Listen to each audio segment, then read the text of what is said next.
अस्सलाम वालेकुम। आप देख रहे हैं प्रोग्राम एट 10 और मैं हूं आपका मेज़बान हसनैन वहाब। नाजरीन, वज़ीर आज़म मियां मोहम्मद शहबाज शरीफ ने बिजली से सताए अवाम और मुल्की इंडस्ट्रीज़ के लिए रिलीफ पैकेज का ऐलान कर दिया है। घरेलू सार्फिन के लिए बिजली 7 रुपये 41 पैसे, जबकि सनती सार्फिन के लिए बिजली 7 रुपये 59 पैसे सस्ती कर दी गई है, जिसके बाद तमाम घरेलू सार्फिन के लिए बिजली का फ़ी यूनिट 38 रुपये हो गया है और सनती सार्फिन के लिए बिजली का फ़ी यूनिट 40 पैसे 60 पैसे हो गया है। वज़ीर आज़म ने अपने खिताब में यह भी बताया कि IPP से मुज़ाकरात के बाद वाजिबुल अदा 3,696 अरब रुपए अदा नहीं करने पड़ेंगे और 2,393 अरब के गर्दिशी कर्ज का भी इंतज़ाम कर लिया गया है।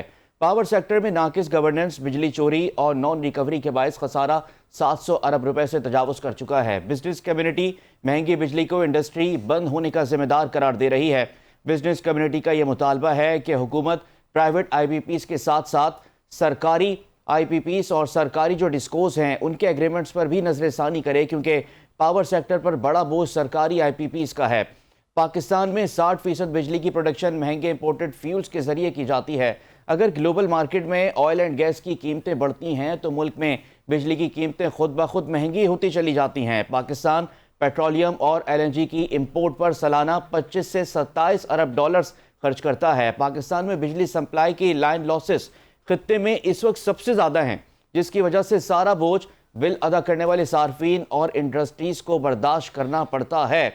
अब हुकूमत ने आज आवाम के लिए और इंडस्ट्रीज़ के लिए रिलीफ पैकेज का ऐलान तो कर दिया है, लेकिन आगे इसका तसलसल कैसे बरकरार रहेगा, क्योंकि हम देखते हैं कि पॉलिसीज़ बहुत आती हैं, पैकेजेस के ऐलान किए जाते, लेकिन उस पर अमल दरामद लॉन्ग टर्म नहीं होता, जिसकी वजह से नुकसानात बढ़ते जाते हैं, खसारा बढ़ता चला जाता है। इसी पर बात करने के लिए हमें ज्वाइन किया है सीनियर माहिर मईशत हैं और उस्तादों में से मीर मोहम्मद अली खान साहब ने। बहुत शुक्रिया सर, आपने हमारे प्रोग्राम के लिए खुसूसी तौर पर वक्त निकाला।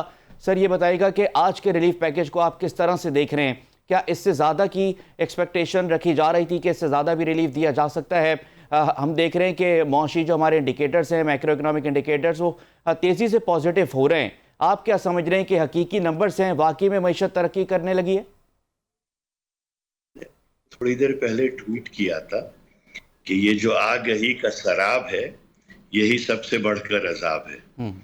माशियात में जो आदाद शुमार होते हैं वो एक लिटरली एक गोरख धंधा होता है। ये अगर आप 2024 से कंपेयर करेंगे प्राइसेस बिजली की, तो आपको बहुत अच्छा लगेगा कि ये इतना कम हुआ है। ये 2021 से अगर आप कंपेयर करेंगे तो 16 रुपए से 48-50 रुपए होकर 8 रुपए कम हुआ है। तो ये हकीकत होती है। मुझे देखिए, कम हुआ है, सराहना पड़ेगा, बहुत अच्छा किया है, कम किया है, मगर बिजली की कीमत कम करने से ज्यादा मेरी नजर में जो आज एक अच्छा काम हुआ है वो गर्दिशी कर्जे को उतारने की बात हो रही है। ये गर्दिशी कर्जा जो है 350-400 अरब हुआ करता था, तब से मैं चीखता था। 2015, 16, 17 में मैंने कुछ 6 या 7 आर्टिकल्स लिखे हैं, 15-20 टीवी पे प्रोग्राम किए थे कि अगर हमारी मईशत खुदा न करे खाकम बदहन कभी बैठी दिवालिया हुआ इंटरनली किसी वजह से, एक्सटर्नल डेट की बात नहीं कर रहा मैं, इंटरनली किसी वजह से हुआ, तो ये गर्दिशी कर्जे का जो बोझ है इसकी वजह से होगा। अब इन्होंने कहा है कि गर्दिशी कर्जों को उतार रहे हैं और 5 साल के अंदर उतारेंगे, बहुत अच्छा है, मैं इस पे तनकीद नहीं करूंगा, बिल्कुल भी बहुत अच्छी बात है, उतारे, मगर उसके साथ मैं ये सजेशन ये दूंगा कि आपको रिफॉर्म्स करने पड़ेंगे। अगर आप रिफॉर्म्स नहीं करेंगे तो दोबारा आप वहीं पहुंच जाएंगे, बल्कि इस दफा और तेजी से गर्दिशी कर्जा बढ़ेगा। तो आया कि रिफॉर्म्स कर रहे हैं, चेक्स एंड बैलेंसेस डाल रहे हैं सिस्टम में कि दोबारा गर्दिशी सर्कुलर डेथ जो है वो इतना बढ़े नहीं, उसके बगैर कुछ नहीं होगा। एनर्जी की प्राइसेस की आपने बात की कि उस ईंधन पे बनाते हैं जो जाहिर है इंपोर्ट करना पड़ता है। सब में बड़ा सवाल ये है, हम एक एटमी ताकत है, एटमी ताकत, न्यूक्लियर ताकत वाले मुल्क में न्यूक्लियर पावर से बिजली क्यों नहीं बना रहे हैं? हमने हथियार तो बना लिए, सही, न्यूक्लियर से ज्यादा सस्ती बिजली तो दुनिया में कहीं होती। जो अगर न्यूक्लियर मुल्क ईंधन इंपोर्ट करके बना रहा है तो ये एक मजे का खेज बात है, सिंपली। दूसरी चीज, इनको ये चाहिए कि डिस्कोस जो है, डिस्ट्रीब्यूशन कंपनीज जो है, उनको प्राइवेटाइज करें। क्योंकि सब में ज्यादा लाइन लॉसेस डिस्ट्रीब्यूशन के जरिए ही होते हैं ना। जी। ये ऐसी चीज है कि आप ब्रांड न्यू मर्सिडीज खरीद लें मगर अपनी रोडें ना सही करें, तो वो जाहिर है मर्सिडीज भी खटारा बन जाएगी 4 साल के अंदर। हम्म। तो डिस्कोस जो है या ट्रांसमिशन लाइंस जो है वो सड़क है, और बिजली जो उसके ऊपर चलती है वो गाड़ी है।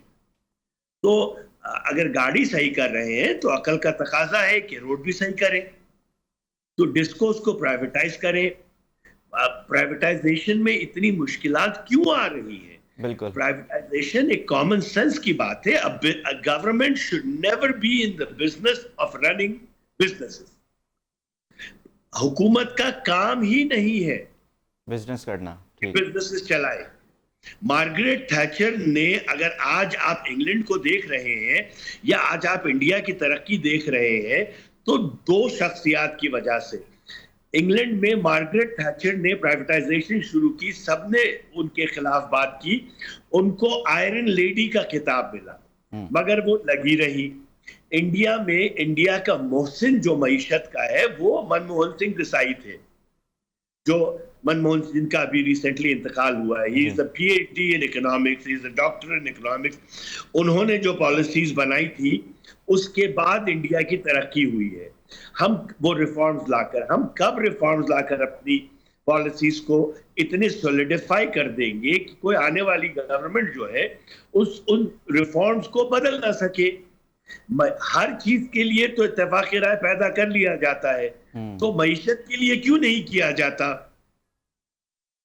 और सर, रिफॉर्म्स, इकोनॉमिक रिफॉर्म्स को ही हम देख रहे हैं कि काफ़ी अरसे से ये बात हो रही है। इससे पहले पीडीएम की गवर्नमेंट थी, उससे पाकिस्तान तहरीक इंसाफ की गवर्नमेंट उससे पहले थी, लेकिन रिफॉर्म्स हो नहीं पाती हैं। कोई ना कोई चीज़ उसके अंदर ज़रूर आड़े आ जाती है, चाहे वो आईएमएफ का प्रेशर हो। आईएमएफ जब भी हुकूमत कोई रिलीफ प्लान बना रही है उसको आईएमएफ से नथी कर रही है कि आईएमएफ इनकार कर रहा है। आज भी वज़ीर आज़म शहबाज शरीफ साहब ने बार बार जिक्र किया कि आईएमएफ को बड़ी मुश्किल से हमने राज़ी कर लिया। सर, इतने प्रेशर में जो जहाँ पर सियासी अदम इस्तेहकाम भी मौजूद है, रिफॉर्म्स होंगी कैसे? सबसे पहले आप ये बात बताएं, 58 ईयर्स में 22 मरतबा पाकिस्तान आईएमएफ के पास गया है। किस लिए गया है? अर्जेंटीना 21 टाइम्स गया है, और अर्जेंटीना की मईशत हमसे 10 गुना बदतर रही है पिछले 25 साल में। ओके, वहां 100-110% तक इन्फ्लेशन रही है। आप सोच नहीं सकते अर्जेंटीना की इकोनॉमी के बारे में। I was an advisor to the government of Argentina in 98-99 जब मैं वॉल स्ट्रीट पे था। तो देखें, जब रिफॉर्म्स करेंगे नहीं तो आईएमएफ के पास जाना पड़ेगा। आईएमएफ तो खुद कहती है कि रिफॉर्म्स करें। ये गलत बयानी है अगर ये कह रहे हैं कि आईएमएफ हमें रिफॉर्म्स नहीं करने दे रही। बिल्कुल गलत बयानी है, सरासर गलत बयानी है। आईएमएफ तो चाहती है ये, मगर रिफॉर्म्स इसलिए नहीं करना चाहते कि ये अवाम में मकबूल नहीं रहेंगे। हर हुकूमत का यही प्रॉब्लम है, वो अपनी मकबूलियत को तरजीह देते हैं अवाम की बेहतरी के ऊपर। सिंपल। मैं आपको दबी मखमल में लपेटी भी बात नहीं कहूंगा। जिस हुकूमत को अवाम का दर्द दिल में हमेशा के लिए आ गया और वो ये कहे कि अगली दफा मुझे वोट मिले ना मिले मगर पाकिस्तान तरक्की की राहों पे गामजन हो जाएगा, वो सारे रिफॉर्म्स करेगा। रिफॉर्म्स करने के लिए जब आप हुकूमत में हैं तो आपको कौन रोक रहा है भाई? कौन रोक रहा है आपको? कोई नहीं रोक रहा रिफॉर्म्स करने के लिए। प्राइवेटाइज करने के लिए आपको कौन रोक रहा है इस वक्त? 182 स्टेट ओन एंटरप्राइजेस हैं, हजारों अरब रुपए का नुकसान करती है हर साल। बिल्कुल, हजारों अरब, 11,000 10,000 अरब रुपए का नुकसान करती है। क्यों चला रहे हैं? इसलिए चला रहे हैं कि वहां पर आपने सियासी भर्तियां की हुई हैं। रिश्वत भी लेते हैं भर्ती करने के लिए, 10-10 20-20 लाख रुपए एक भर्ती के। जैसे पुलिस में होता है वैसे ही पीआईए हुआ, रेलवे हुआ, दूसरी चीजें हुई। क्यों नहीं प्राइवेटाइज करते इसको? इसलिए कि अवाम चीख पुकार शुरू करेगी, तो करने दें भाई। और सर, पीआईए की नाकाम प्राइवेटाइजेशन की मिसाल हमारे सामने। हुकूमत ने कोशिश की, बेस प्राइस पे 86 अरब रुपए हुकूमत चाहती थी कि वहाँ से बोली शुरू हो, लेकिन 10 अरब रुपए की बोली लगाई गई। सर, मैं आपके पास वापस भी दोबारा आता हूँ। अतीक रहमान साहब हैं, वो भी माहिर मईशत है, उन्होंने भी अभी ज्वाइन किया है। उनको भी शामिल गुफ्तगू करते हैं। अतीक साहब, आप क्या समझते हैं कि आज जो रिलीफ हुकूमत की जानिब से बिजली सार्फिन के लिए दिया गया है और इंडस्ट्रीज़ के लिए जो ₹7.59 का रिलीफ का ऐलान किया गया है, क्या इंडस्ट्री पाकिस्तान की इस वक्त इतना ही रिलीफ तवक्को कर रही थी कि हुकूमत की जानिब से मिलेगा? बहुत शुक्रिया आपका। आपको मेरी आवाज़ आ रही है? जी सर, आपकी आवाज़ आ रही है। काबिल तहसीन इकदाम है। और जहाँ तक बिजनेस कम्युनिटी के पॉइंट ऑफ व्यू से आप बात कर रहे हैं, तो हम लोग एक्सपेक्ट कर रहे थे कि ये कोई 11 से 13 रुपए रिडक्शन आएगा, लेकिन ठीक है, इतना डिफिकल्ट है इसको डील करना आईपीपीस के साथ, तो ऐसा कुछ नहीं हो सका। लेकिन बहरहाल फिर भी बहुत अच्छा कदम है और काफ़ी इससे अच्छा रिलीफ भी अब मिलेगा। बात सारी ये है कि हमें देखना पड़ेगा कि ये किन प्रोस्पेक्ट्स पे हम इनको इवेल्यूट कर सकते हैं, इसके इम्पैक्ट कहाँ कहाँ आते हैं। तो पहले तो एक कॉमन मैन के हिसाब से देख लें, जो इसको जो ये रिलीफ मिला है, एक बड़ा अच्छा है। जो पहले जो एनर्जी के टैरिफ्स बढ़े और उसने काफ़ी एक आम आदमी को इतना परेशान करा हुआ था कि ये एक आम मुहावरा बन गया था कि उसकी जो बिल है वो उसकी तनख्वाह से ज़्यादा आता है। लेकिन साथ ही साथ इंडस्ट्रीज में भी कंपटीशन का, प्रोडक्शन का, कॉस्ट इफेक्ट्स बहुत ज़्यादा आ रहा था और हम देख रहे थे कि हमारी produce of Pakistan and made in Pakistan को all over the world corner करना और उसको एवेन्यूज पे पहुंचाना काफ़ी डिफिकल्ट हो रहा था। फिर साथ ही इंडस्ट्री डिस्टर्ब हो रही थी, मैन्युफैक्चरिंग डिस्टर्ब हो रही थी और इससे अनएम्प्लॉयमेंट भी जनरेट हो रहा था। तो ये एक बड़ी डिजास्टर्स पोजीशन थी। इंशाल्लाह कुछ ना कुछ कंट्रोल इससे आएगा और हमें जो एक्सपोर्ट्स के टारगेट्स हैं उनको मीट करने में आसानी होगी। लेकिन बात सारी यही आती है कि जहां गवर्नमेंट ने इतना अच्छा कदम उठाया है और इतनी अच्छी बात की है कि आवाम को रिलीफ दिए, इंडस्ट्रीज़ को भी दिए और कॉमन मैन को भी दिए, इस बात की कि टैरिफ्स को कम किया और इस ह्यूज टैरिफ्स में ये ₹7 कुछ पैसों का फ़र्क आएगा। ये सबसे बड़ी बात जो है जिसको हम फील करते हैं वो ये है कि वो स्लैब्स है। स्लैब्स बहुत मुश्किल चीज़ सूरत हाल है। एक आम आदमी का इससे बहुत इफेक्ट होता है और ये है कि अगर वो 200 यूनिट अगर यूज़ कर रहा है तो ठीक है, वो उसके लिए काबिल बर्दाश्त हो जाता है, या फिर वो भी बड़ा मुश्किल है। लेकिन दूसरी सूरत हाल ये है कि जहाँ 200 से 1 यूनिट बढ़ा तो उसको जो स्लैब है, जिस स्लैब पे उसको जाना पड़ता है, तो उस पर उसकी सज़ा बहुत बुरी है और वो कोई उसके डबल से भी ज़्यादा फिगर हो जाता है। गवर्नमेंट को जहाँ यूनिट्स की रिडक्शन पे ध्यान दे रहे हैं और इस पर काम करें, मेरी सजेशन ये होगी कि एक आम आदमी पे ध्यान ज़्यादा दिया जाए और वो ध्यान इसी तरह दिया जा सकता है कि ये जो स्लैब्स हैं इन पर कुछ नज़रसानी की जाए और इनको कोई फ्रेमवर्क बनाया जाए ऐसा कि ये 1 यूनिट बढ़ने से पूरा का पूरा जो है अल्मा मैटर वो चेंज हो जाता है और उसकी पूरी केमिस्ट्री चेंज हो जाती है उसकी पेमेंट की। ये एक बहुत एक अजीब सी सिचुएशन है जिसको अगर इस पर ध्यान दिया जाए तो मैं कहूँ कि एक कॉमन मैन को, एक आम आदमी को जिसकी रिलीफ की बात की जा रही है, वो बड़े आसान तरीके पे की जा सकती है। और सर, पावर सेक्टर का जो खसारा है उसको कम करने की असल ज़रूरत है, क्योंकि हम देख रहे हैं कि हमारी जनरेशन बिजली की वो अभी भी हमारी कंजम्पशन से कहीं ज़्यादा है। और सर, अगर उसको हम खसारे को कम नहीं करेंगे तो वो बोझ अल्टीमेटली सर आम सार्फिन पर पड़ता रहेगा। जिस तरह से आप बात कर रहे हैं, ये खसारा किस तरह से कम होगा सर? यकदम तो ये ख़त्म नहीं हो सकता। उसके लिए क्या पॉलिसी आपको नज़र आ रही है? क्या आप तजवीज़ करेंगे? हुकूमत को क्या होना चाहिए?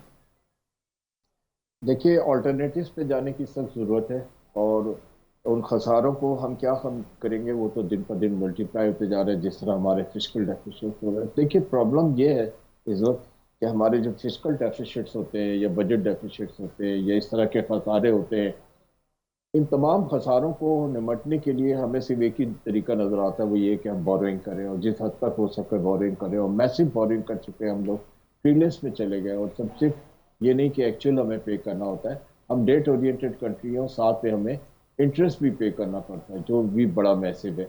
हमें इसका एक ऐसा फ्रेमवर्क बनाना चाहिए फ्यूचर में कि हम जो अल्टरनेट एनर्जी सिस्टम्स हैं उनको इनकरेज करें और उसको इनकरेज करने से हमें फ़ायदा ये होगा कि जो हमारे पाइल अप हो रहे हैं हमारे डेट्स और हमारे पर जो खसारे आ रहे हैं, इन खसारों से हमें निमटने में आसानी होगी। प्रॉब्लम सारा यही है कि हम किस तरह, जैसे मैं उस बात की तरफ आ, जो मैंने भी कहा कि फिजिकल डेफिशिएंट या बजट डेफिशिएंट है, ये इस किस्म के खसारे, इनको हम कवर अप करने के लिए डेट लेके पूरा कर देते हैं और अभी भी हमने अपने डेट लेके ही पूरे कर रहे हैं। तो किसी तरह हम अपने पैरों पे ऐसे खड़े हो कि हम इन डेट से भी बचें और इन खसारों से भी बचें और उसका एक ही तरीकाकार मुझे नजर आता है। बेशक बहुत सारी प्लानिंग्स कर लें, बहुत सारी इकोनॉमीज को सामने ले आए, बहुत सारे कैरेक्टरिस्टिक्स बना लें, चार्टर्स बना लें इसके, सही। लेकिन जब तक हम ऑस्टेरिटी को नहीं अपनाएंगे, सादगी को नहीं अपनाएंगे, अपने एक्सपेंडिचर्स को कम नहीं करेंगे, हमारे एक्सपेंडिचर्स ने हमारे रेवेन्यूज को ढांपा हुआ है हमेशा। और आप ठीक। देखें कि एक्सपेंडिचर्स हमेशा ज्यादा रहे और रेवेन्यूज हमेशा कम रहे। जहाँ पे कंडीशन एक आम घर में भी अगर आप ठीक। देखें कि रेवेन्यूज कम हो और एक्सपेंडिचर्स ज्यादा हो, तो उसमें ये प्रॉब्लम्स तो आते हैं कि फिर आपको कहीं और से लेकर पूरा करना पड़ता है। घूम फिर कर वही बात आ जाती है कि कर्ज लेकर अपने खसारों को पूरा करना या कर्ज लेकर अपने इंतजामात को चलाना, ये कोई सोल्यूशंस तो नहीं है। बहरहाल बाय फोर्स भी ऐसा हो रहा है और बाय बाय वर्च्यू भी ऐसा भी हो रहा है। लेकिन यह है कि हमें कोई ऐसा फ्रेमवर्क जरूर इख्तियार कर लेना चाहिए जहाँ पर हम सब कहें कि हमें जिस चीज़ की ज़रूरत नहीं है वो चीज़ हमें नहीं चाहिए, और जिस चीज़ को हमें बहुत ज़रूरी आगे बढ़ाना है या ज़रूरी उस पर हमें अमल करना है तो हमें उस पर अमल करना चाहिए। बात सारी यही है कि मुख्तसर हमें किसी तरह अपने एक्सपेंडिचर्स को कम करना है, सादगी को अपनाना है, और यही फ्रेमवर्क का सबसे लीडिंग अल्मा मैटर है। अगर इस पर काम किया जाए तो मैं समझता हूँ ये प्रॉब्लम्स दूर हो जाएंगे। बिल्कुल ठीक है। मुझे यहाँ पर एक ब्रेक लेने का कहा जा रहा है। अतीक साहब आपका बहुत शुक्रिया। मीर मोहम्मद अली खान साहब हमारे साथ मौजूद होंगे। ब्रेक से वापस आएंगे तो ट्रेड डेफिसिट भी पाकिस्तान का बढ़ता चला जा रहा है। हुकूमत की कोशिश है कि इकॉनमी एक्सपोर्ट लेड इकॉनमी हो, लेकिन हम देख रहे हैं कि हमारी एक्सपोर्ट्स का इन्हिसार मुसलसल इंपोर्ट्स पर बढ़ता जा रहा है, और ये खसारा कैसे कम होगा इस पर बात करेंगे एक ब्रेक के बाद। एक बार फिर आपको प्रोग्राम में खुशामदीद कहेंगे। हमारे मेहमान हमारे साथ मौजूद हैं। मीर मोहम्मद अली खान हमारे साथ हैं और फैसलाबाद चैम्बर ऑफ कॉमर्स के प्रेसिडेंट रेहान नसीम साहब ने हमें ज्वाइन किया है। बहुत शुक्रिया रेहान साहब, आपने अपना खुसूसी वक्त हमें दिया। सर ये बताइएगा कि आज के रिलीफ को आप इंडस्ट्री के लिए कैसे देख रहे हैं? एक तरफ हुकूमत बिजली की कीमतों में तो रिलीफ दे रही है, लेकिन हमने पिछले कुछ महीनों में देखा कि गैस की कीमतों में रिलीफ हुकूमत ने वापस ले लिया है, कैप्टिव पावर प्लांट के टैरिफ में इजाफा कर दिया है। सर इंडस्ट्री की क्या इस वक्त सूरत हाल है? हुकूमत एक तरफ चाह रही है कि हमारी इकॉनमी एक्सपोर्ट लेड इकॉनमी बन जाए, लेकिन इंपोर्ट्स पर इन्हिसार भी बढ़ता जा रहा है। जी अस्सलाम वालेकुम। मैं ये समझता हूँ कि आज का जो रिलीफ है ये पाकिस्तान की इकोनॉमी के लिए एक बहुत बड़ी खबर है और बड़ी पॉजिटिव खबर है। आप देखिए कि एक आम आदमी को एक बहुत बड़ा रिलीफ दिया गया। उसके साथ साथ जो हमारी हमेशा से डिमांड इंडस्ट्री की थी कि इंडस्ट्री को कम अज कम 8 से 10 रुपए की जो एनर्जी के अंदर रिलीफ दिया जाए, खासतौर पर बिजली के बिलों में, तो आज ये एक बहुत बड़ा दिन है हमारी इंडस्ट्री के लिए भी, मैं समझता हूँ। और जो हम एक्सपोर्ट की बात करते हैं कि हमारी एक्सपोर्ट बढ़नी चाहिए, तो उसका ये दूसरा कदम है। पहला कदम हमने ये देखा कि जब हुकूमत ने मुआशी इस्तेहकाम आया तो बैंक मार्कअप के अंदर कमी की, और आज बिजली के बिलों में जब एक गैप मिला तो उसके अंदर कमी हम देखने में आ रही है। जो दूसरा आपका था कि बिल्कुल ये आपकी बात सही है कि कैप्टिव पावर के ऊपर हुकूमत ने कुछ रेट्स बढ़ाए हैं, लेकिन मैं समझता हूं कि अगर बिजली के बिलों के अंदर और कमी आने वाले दिनों में आएगी तो उससे हमारी इंडस्ट्री को रिलीफ भी मिलेगा। और जो हम एक उड़ान पाकिस्तान के देखिए हुकूमत ने एक नया एक मोटिव दिया है कि अगले 5 साल में हम अपनी एक्सपोर्ट $60 बिलियन तक बढ़ाएंगे, तो ये उसके लिए पहला कदम है। और वज़ीर साहब ने यकीन दिलाया कि आने वाले दिनों में आपको फर्दर खुशखबरियां मिलेगी। तो मैं समझता हूं कि एक अच्छी चीज हुई है और उसको पॉजिटिव सेंस में लेना चाहिए। लेकिन sir correct me if I am wrong, हमारी ज़्यादातर इंडस्ट्रीज़ का इन्हिसार गैस से चलने वाले प्लांट्स पर होता है। इंडस्ट्री हमारी गैस पे ज़्यादा इन्हिसार कर रही है, तो आप नहीं समझते कि रिलीफ असल में वहाँ होना चाहिए था, गैस की कीमतों में कमी? देखिए हमारी, अगर मैं अपने फैसलाबाद की बात करूं तो आपकी बात इस हद तक बिल्कुल दुरुस्त है कि हमारी जो बहुत सारी इंडस्ट्री है, स्पेशली जो टेक्सटाइल की इंडस्ट्री है प्रोसेसिंग की, उसका जो बेसिक यूनिट है वो गैस है, उसके ऊपर बिल्कुल होना चाहिए। हम इसकी भी उम्मीद करते हैं कि आने वाले दिनों में उसके अंदर भी कमी देखेंगे। लेकिन जो आपने कैप्टिव पावर की बात की वो हम देख रहे थे कि बहुत ज्यादा इंक्रीज की पहले बात हो रही थी, लेकिन हुकूमत ने एक बड़ी नॉमिनल से इंक्रीज की हमारे मुतालबे पर। तो अगर चीज पॉजिटिव हो रही है तो आज उसको पॉजिटिव सेंस में ले। और मैं ये समझता हूँ कि एक आम आदमी का जो हालात एक मुश्किल वक्त से गुजरा, देखिए आप अवाम ने बड़ी कुर्बानियां दी, इस मुल्क की अवाम बड़ी बहादुर है, इस मुल्क का एक्सपोर्टर बड़ा बहादुर है, और उसने पूरे आखिरी जो 2 साल है बड़ी तंगी में गुजारे। और खासतौर पे हमारा जो एक आम आदमी है वो बड़ी मुश्किल सूरत हाल से गुजर रहा है। तो आज मैं समझता हूं कि उसके लिए भी एक रिलीफ का मिला होगा। और आने वाले दिनों में जिस तरह वज़ीर आज़म साहब ने यकीन दिलाया कि आने वाले दिनों में आपको मजीद खुशखबरियां मिलेंगी, तो मैं समझता हूं कि यहाँ पर इस टाइम इंडस्ट्री के साथ साथ एक आम आदमी के लिए भी रिलीफ बड़ा जरूरी था। क्योंकि आपको पता है कि जिस बेचारे गरीब आदमी का बिजली का बिल आता था तो उसके लिए तो बच्चों की तालीम, उसके लिए बच्चों का इलाज ही मुमकिन नहीं रहता था, ना वो किराया दे पाता था। तो ये एक खुशखबरी है समझता हूं मैं।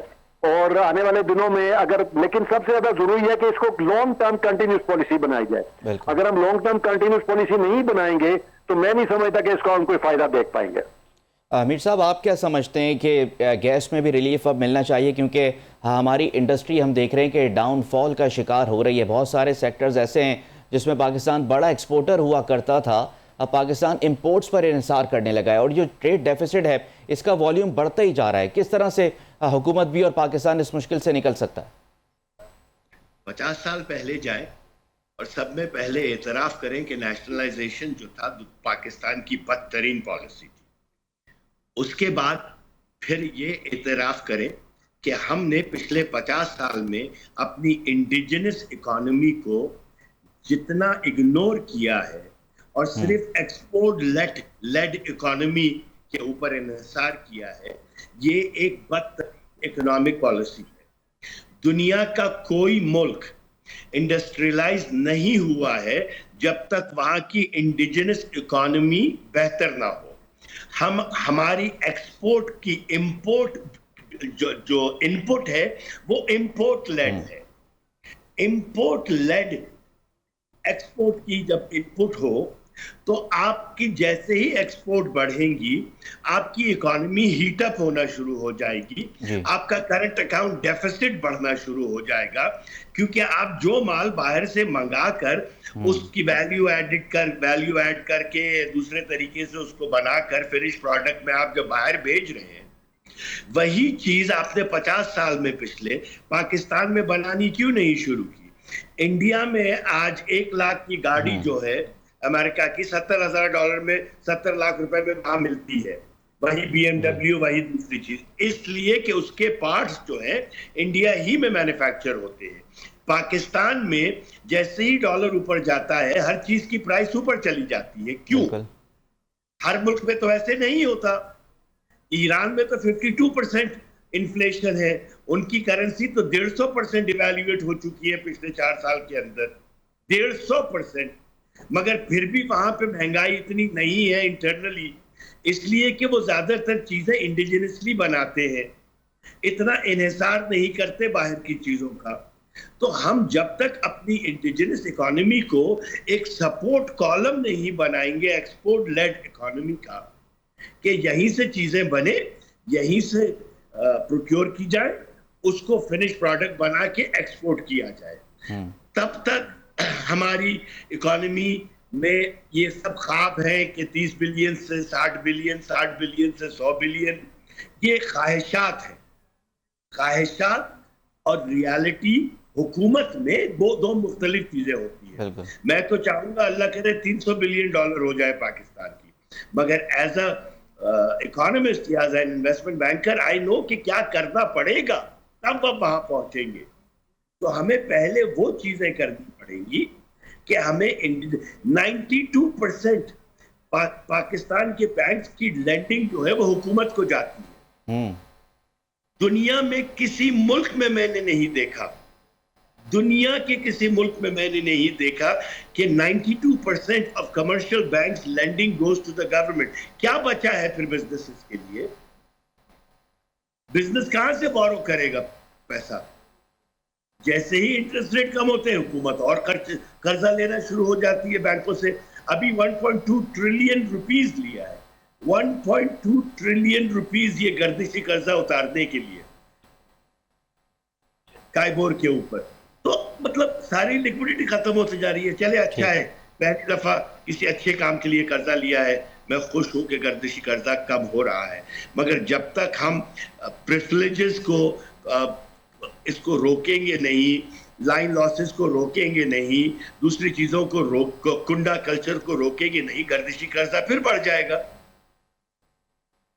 सर एक और चैलेंज है सर पाकिस्तान को दरपेश अब हो गया है। आज से ही अमरीकी सदर डोनाल्ड ट्रंप ने पाकिस्तान समेत कई अहम तिजारती ममालिक से अमरीकी इंपोर्ट की जाने वाली प्रोडक्ट्स पर कम से कम 10% तक टैरिफ आयद करने का ऐलान कर दिया, जिसके बाद आलमी सतह पर ट्रेड वॉर्स ने शिद्दत इख्तियार कर ली और ये खतरा पैदा हो गया है कि इससे ग्लोबली इकनॉमिक ग्रोथ बहुत ज़्यादा मुतासर होगी। अमेरिका के ट्रेड पार्टनर्स की जानिब से भी टैरिफ के मुकाबले में अमरीकी मसनूआत पर जवाबी टैरिफ आयद किए जाने का इम्कान है, जिसके सबब दुनिया भर में अशिया की कीमतों में ड्रामाई इजाफे का इम्कान है। चीन पर 34%, वियतनाम पर 46%, ताइवान पर 32%, जापान पर 24%, इंडिया पर 26%, बांग्लादेश पर 37% और पाकिस्तान पर 29% तक टैरिफ आयद कर दिया गया। अमेरिका पाकिस्तान के लिए सबसे बड़ी एक्सपोर्ट मार्केट है, जिसका वॉल्यूम $8 बिलियन से ज़ायद है। पाकिस्तान हर साल अपनी टोटल एक्सपोर्ट का तकरीबन 16% अमेरिका को एक्सपोर्ट करता है।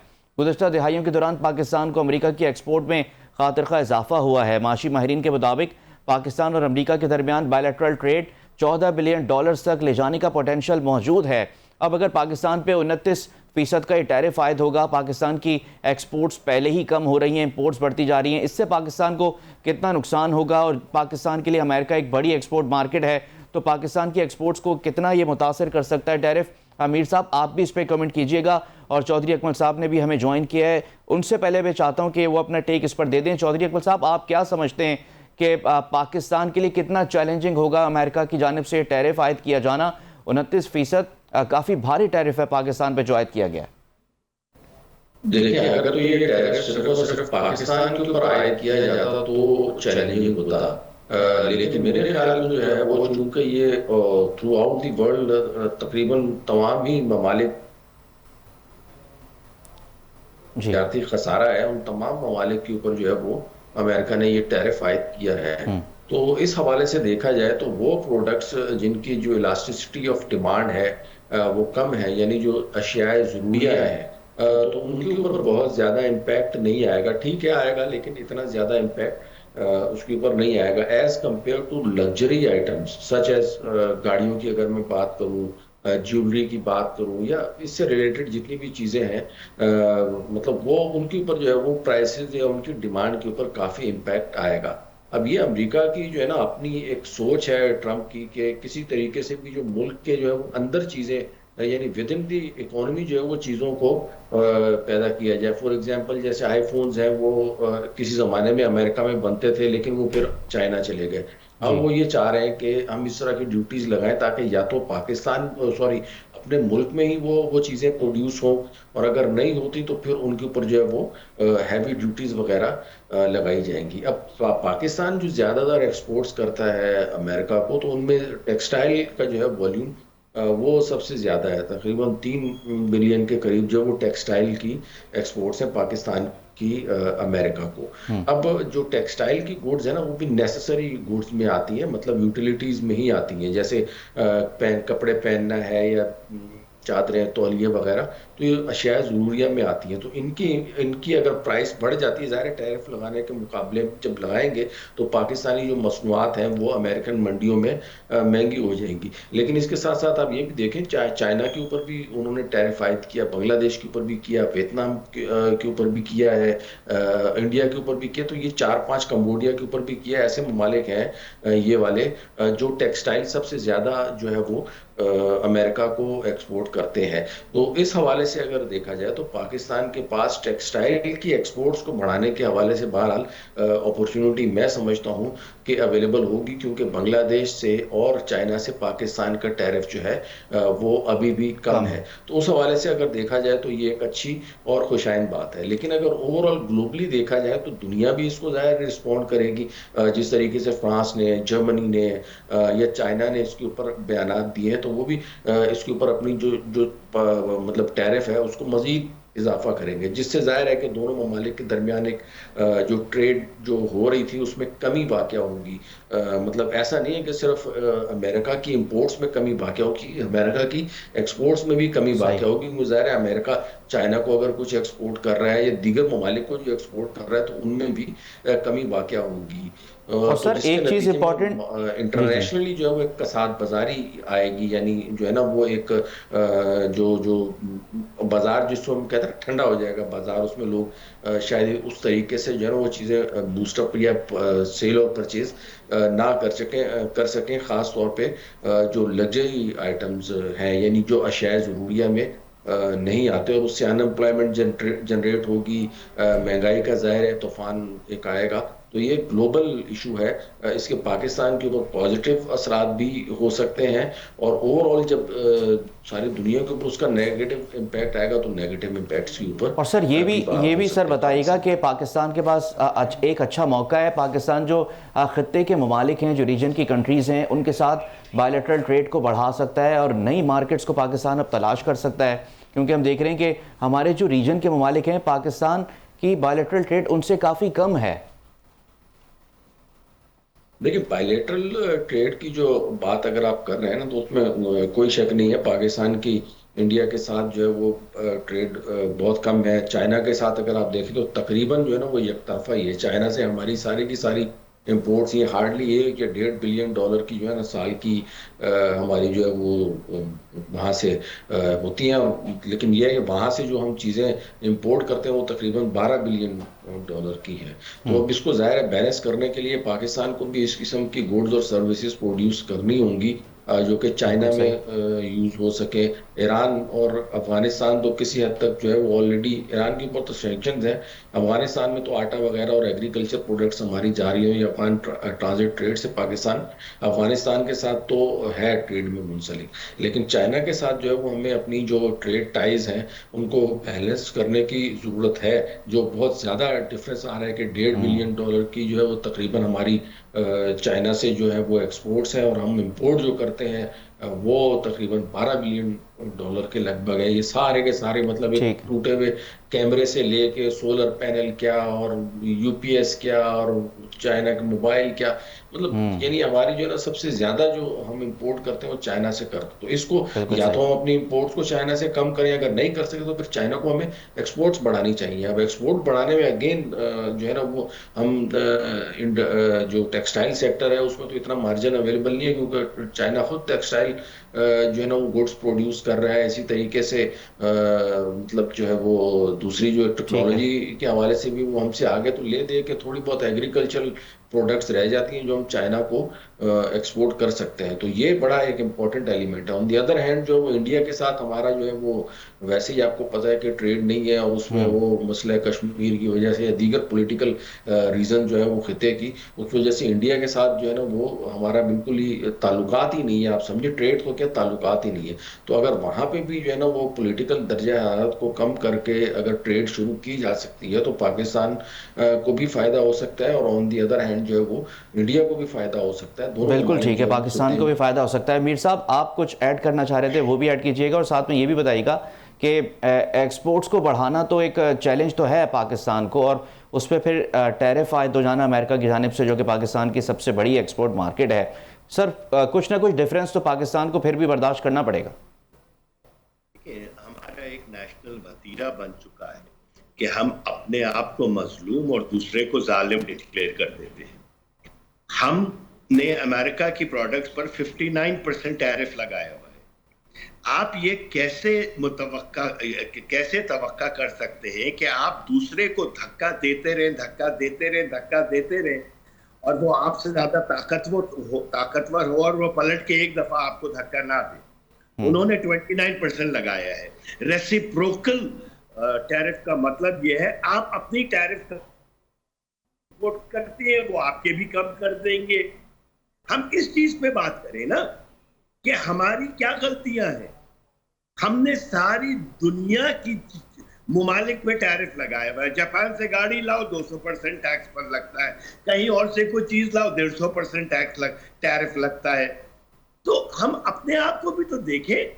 हमने कस्टम जनरेटेड रेवेन्यूज से non income tax generating revenues को सोर्स ऑफ इनकम बनाया हुआ है हमने। बिल्कुल ठीक कि जैसे ही कोई चीज इंपोर्ट करेंगे हुकूमत उससे पैसा बनाएगी, इसलिए कि हम आम लोगों को टैक्स नेट में नहीं ला सकते तो हम ऐसा करते हैं जो चीज बॉर्डर पे आती है उससे हम पैसा कमाना शुरू कर देते हैं। बिल्कुल ठीक। आप जो 59% टैरिफ अमेरिका पे लगाया हुआ है उसको 35 कर दीजिए, आपका वो 10% कर देंगे 29 से। सिंपल सा फॉर्मूला है। This is called reciprocal tariff. हमारा कोई ताल्लुक ही नहीं है चाइना और अमेरिका के ट्रेड के अंदर। 352 बिलियन डॉलर के डेफिसिट है अमेरिका और चाइना के ट्रेड के अंदर। वो जाने भाई, दो हाथी है जाने। आप अपना ट्रेड कम करें, आपको इससे अच्छा कोई मौका ही नहीं है, क्योंकि आप अमेरिका के ऊपर टैक्स कम करें, आप तो अमेरिका पाकिस्तान पे टैक्स कम कर देगा। ठीक है सर, मुझे प्रोग्राम को क्लोज करने के लिए कहा जा रहा है। आपका सर बहुत शुक्रिया। मीर मोहम्मद अली खान साहब हमारे साथ मौजूद थे, रेहान नसीम साहब ने हमें ज्वाइन किया और चौधरी अकमल साहब हमारे साथ मौजूद थे। आप तीनों मेहमानों का बहुत शुक्रिया और इसी के साथ ही मुझे और मेरी टीम को इजाज़त दीजिए। फिर मुलाकात होगी। अपना ख्याल रखिए। अल्लाह हाफ़िज़।